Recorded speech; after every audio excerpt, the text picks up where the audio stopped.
Gilberto, encantado de verte, de recibirte en el programa.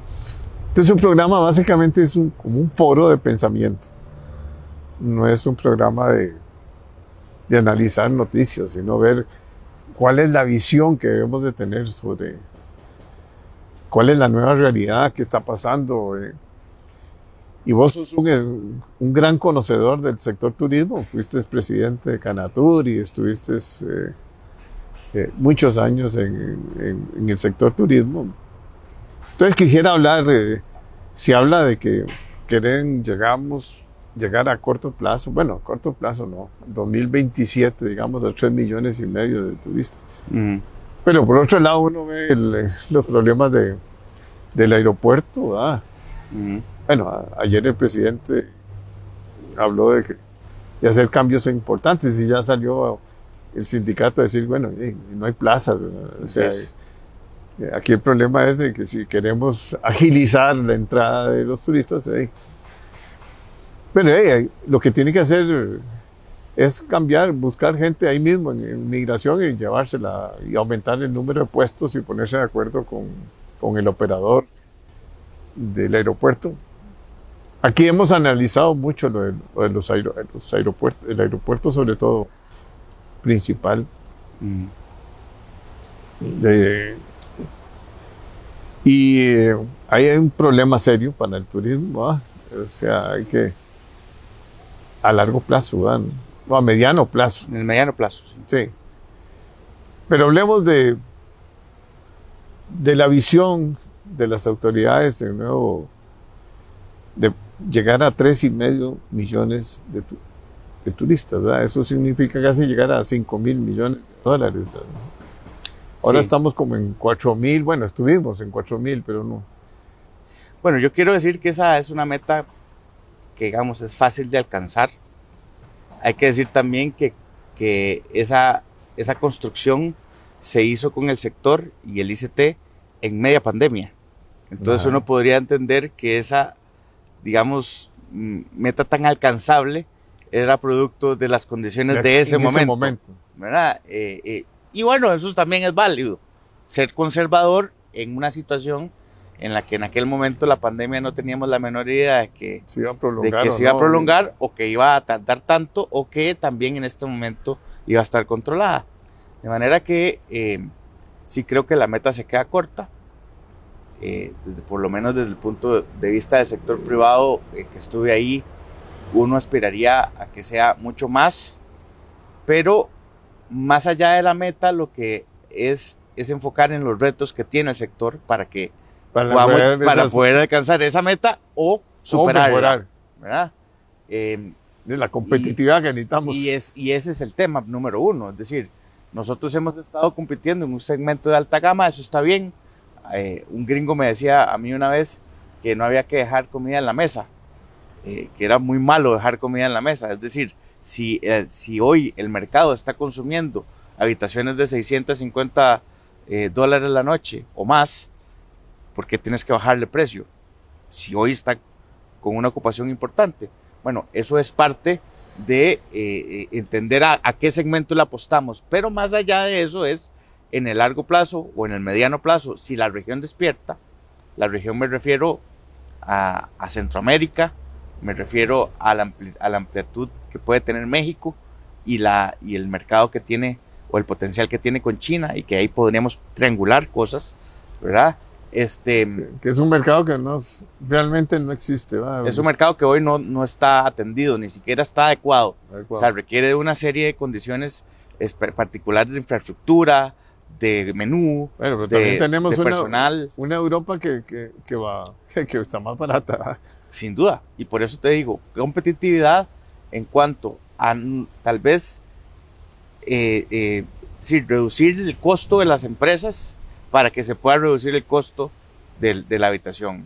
Y eso pasa porque, y eso no lo resuelve la Junta Directiva del ICT. No, eso se resuelve en otros privado. No, y se resuelve los factores en otras instituciones. Es decir, sí, claro. Es el costo de la electricidad, el costo del agua, las cargas sociales. Las cargas sociales y cómo además administras el tema de flujo de caja en términos de financiamiento, ¿verdad? la cartera de crédito de turismo es menos del 3%, la cartera total crediticia. Es decir, el sector no está accediendo al crédito formal, o por lo menos, digamos, estatal. Y con costos altos. ¿Verdad?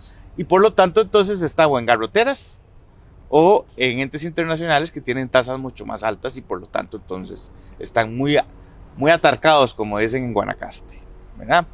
Y entonces me parece que es fundamental el tema de esa revisión, tanto de posiblemente llegar a tarifas particulares en el sector, posiblemente también hacer cambio de usos horarios. Sí, aquí podríamos perfectamente hacer 1 hora de diferencia, como lo hacen en algunos otros países, por ejemplo Panamá, y ahí se ahorra una gran cantidad de energía. O sea que pasarse de energía alta a energía media, digamos, en costos. Bueno, eso sería maravilloso, pero esa es otra gran discusión. Pero me refiero a que podemos cambiar el horario 1 hora para aprovechar la luz, ¿verdad? Y entonces, en ese entendido, pues ahí hay un ahorro importante de energía. Pero parte de los que hemos vivido la tragedia porque es una tragedia, los costos de Costa Rica son cargas sociales altísimas, seguros carísimos, ¿verdad? La situación, digamos, de la energía eléctrica, que es un factor importante, ¿verdad? Pues, en la playa, por ejemplo, los costos, todos los días tenés que poner el aire acondicionado, ¿verdad? Hay que salirse de la caja. Yo, por ejemplo, pensaría en un programa especial para ciertos sectores con gas natural, aunque sea importado. Vea que diga aunque sea importado, pero bueno, importado, para que no se levanten ahí algunas voces, pero sí, podríamos hacer un modelo en algunos sectores como el transporte público, como turismo, como, digamos, algunas escuelas o algún tipo de infraestructura pública en el que se permita o se desarrolle el tema del gas natural. Obviamente, pues hay que correr números y hay que ver cómo se maneja, pero ya hoy lo están haciendo otros países a la par. Y en ese entendido, yo creo que si la discusión es que nadie quiere entrarle al gas nuestro, bueno, importémoslo, porque de todas maneras aún así es más barato. Es mejor comprar eso que comprar combustible fósil, digamos, el petróleo, pues, o el crudo, que al final aquí viene refinado, lo compramos ya refinado. De manera que esas alternativas, saliéndose un poco de lo estándar, creo que es donde debe encontrarse la posibilidad, e igual que superar diría, poca empatía o la poca sensibilidad que tienen instituciones como la Caja, que no entienden que sectores con tarifas diferenciadas podrían tener mucho más contribución y salir de la informalidad, a que estarlos obligando a cierres de negocios o multas millonarias, o que simplemente estén en la informalidad. Eso en lo general, pero en lo otro es la organización de las diferentes regiones, y se necesita de una coordinación con el sector privado para que ese sector privado aporte recursos tanto en monitoreo como en protocolos de seguridad y en una serie de... Y que la comunidad se incorpore. Eso es un concepto de Estado y de vivencia, ¿verdad? Y la sociedad. Correcto. Es una educación que requiere que, por ejemplo, lo admiro, Caribe Sur ha hecho un gran esfuerzo en ese tema. Uno ve a las autoridades diciendo, no, es que ya no tengo capacidad para más monitoreos. No pongan cámaras porque de todas maneras nadie va a atender el tema.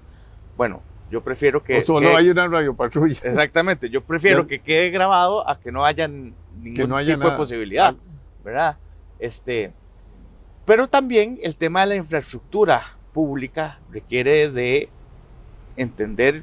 Nosotros hicimos un gran esfuerzo, por ejemplo, para el comercio al aire libre, que tenga una posibilidad digamos, de mucho más, de cuidarnos entre todos, de interactuar. ¿verdad? Exactamente, y una utilización del espacio urbano, digamos, de una forma mucho más aquilatada al estilo europeo. Es decir, uno anda por Madrid a cualquier hora de la noche y usted ve la gente transitando con total tranquilidad, pero hay iluminación, hay buenas aceras, los lugares están bien ordenados con todo delimitado, y la verdad es que eso hace muchísima falta, no solo en San José, sino en las zonas costeras, en las diferentes destinos de Costa Rica. Sí, que no sucede mucho como pasa en la ciudad de San José, que muere a las 8:30 de la noche, ya, así es, ya no hay nadie. Y eso pasa con lo que decías de ahora del aeropuerto, con el uso de la tecnología. Yo estoy convencido de que si tuviéramos pasaportes con chip, para hablarlo en español, ¿verdad? O sea, en sencillo, hay un porcentaje importante de ticos que se ahorrarían la fila en migración y podrían pasar por el arco. Sí, nada más es pum, 2 o 3 cosas y se fue. Sí, en vez de durar llenando papelitos. Sí, exacto, un papel que no tiene ya ningún sentido, no, ¿verdad? En Estados Unidos, por ejemplo, hay convenios donde analizan el perfil de las personas y te dan un pase. Un pase rápido. Así es. Pero ese es el tema del uso de la tecnología que a mí me parece que es fundamental en términos de la administración aeroportuaria, que le permitiría más agilidad y obviamente también un análisis, que ahí lo tienen, de cuáles los picos de demanda. Y en esos picos de demanda debería haber más personal. Yo sé que hace falta más personal en la generalidad, pero hay que adecuar a esos picos de demanda que perfectamente el aeropuerto los tiene. Pero con la inflexibilidad que hay de horarios y todo, porque siempre hay un problema de... Bueno, yo creo que falta de voluntad. No, yo creo que eso es un tema en el que se puede acordar. Hay suficiente legislación para que se puedan hacer contratos particulares en un tema que algunos llaman que hay que defender la soberanía como de lugar. Bueno, entonces que hay que defender la soberanía a como de lugar, entonces hay que hacer horarios especiales para defender la soberanía, porque la soberanía no se acuesta a las 12 de la noche. No, pasa las 24 horas, ¿verdad? Entonces, ese es el tema aquí. No, y los aeropuertos, este aeropuerto nuestro, Juan Santa María, tiene, por condiciones especiales, los vuelos son casi todos en la noche. Y en las tardes a veces llegan vuelos grandes, sí. y entonces se colapsa un poco. Pero más allá de eso, de colapsar o no, el tema es que esa es información cierta. Es decir, se tiene todo. Se tiene todo sí, con exactitud. Si fuera que cualquiera puede aterrizar a la hora que le dé la gana y que eso no es así. Eso está absolutamente planificado, se puede hacer todo un trabajo. Y no solo hay que hablar de Juan Santa María, también hay que hablar de los aeropuertos regionales. Y de ¿cómo se llama? De Guanacaste. Y de Liberia, que eso es, en términos reales, un peligro la pista y que requiere de una atención pronta. Sí. Y en el mediano plazo, pues pensar qué es lo que vamos a hacer. A mi juicio, el Juan Santa María, si se le hacen una serie de temas, yo no soy experto en el tema, pero por lo menos si estuve hablando y con bastante gente del tema, creo que tiene alguna vida útil ya cortita, pero importante es que el país defina. Si es Limón, perfecto. Si es, ¿cuáles son las figuras que vamos a usar? En Orotina el país va a concesionar, cuánto porcentaje va a aportar, es decir, hay que definir esas figuras, es una decisión que no puede tardarse y que no puede ser por solo tomarse la foto, sí. Porque solo por tomarse la foto ese es el problema. Nosotros habíamos planteado una reforma integral a la zona marítima terrestre, no se pudo dar, se manipuló por el tema de la campaña, pero lo cierto es que esa es una discusión importante que debemos de tener, así como las zonas de patrimonio natural del Estado y como las zonas fronterizas, son temas que requieren de una decisión estatal. No, y lo que está pasando en las playas, sobre todo, donde no hay título de propiedad o no existe una posibilidad de dar estabilidad legal, que no se desarrolla. No se desarrolla. Es como un derecho de uso, pero no se puede inscribir. Es que ni siquiera, es como precario, es el uso precario. ¿Verdad? Y entonces... Ahí se ve mucho en Limón. Ahí la decisión tal vez es, bueno, ¿qué vamos a hacer? Vamos a de verdad concesionar de verdad en términos de que haya un plazo alto, que eso pueda ser inscrito como garantía y que eso además permita que la gente tenga estabilidad en cuanto a su desarrollo, ¿verdad? Que pueda ir a un banco uno. Por eso, es crediticia, ¿verdad? O vamos a titular. Yo creo que hay que hacer un mix. Lo de titular es muy complejo constitucionalmente. pero hay que estudiar muy bien. Pero un arrendamiento a largo plazo Al final es eso. Es eso, ¿verdad? Nadie va a sacar a nadie. No se trata de ir a sacar a patadas a la gente que nació ahí, pero sí tienen que entender ambas partes que tienen que tomarse una decisión. Bueno, yo creo que vamos a tener que volver a vernos para tocar temas importantes. Yo creo que el sector turismo aporta demasiado a este país. Se habla ya de llegar a 3,5 millones de turistas, casi 5,000 millones de dólares. O sea, es un activo. Y sobre todo tiene una ventaja que por todo el país llegan los turistas. Una muy buena distribución. Y hay un encadenamiento y hay un sector organizado de cámaras regionales. Nosotros yo estuve en varias charlas internacionales y entonces llevaban mapas de cómo se distribuye la oferta turística y es impresionante ver el mapa completo a lo largo del país. Sí. Hay destinos que se han especializado solo en algunas zonas, por ejemplo República Dominicana, entonces ahí hay unas moles y tal.